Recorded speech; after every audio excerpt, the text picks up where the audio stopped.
Os.Path.Isdir returns false on unaccessible but existing directory. Let's say I have directories like foo/bar/bar is chmod 777 and foo is 000. When I call os.path.isdir foo/bar, it returns just false, without any permission denied exception or anything. Why is it like that? Shouldn't it return true?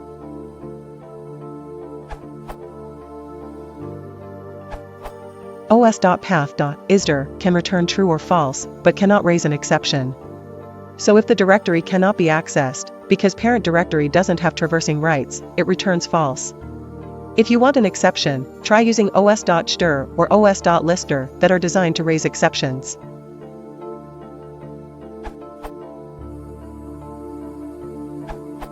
If you are not root, then you cannot access foo. Therefore you can't check if foo bar exists, and it returns false because it cannot find a directory with that name, as it cannot access the parent directory.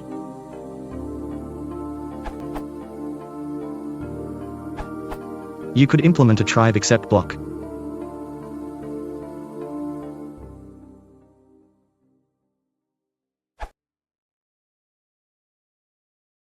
If you want to support the channel, please consider liking and subscribing.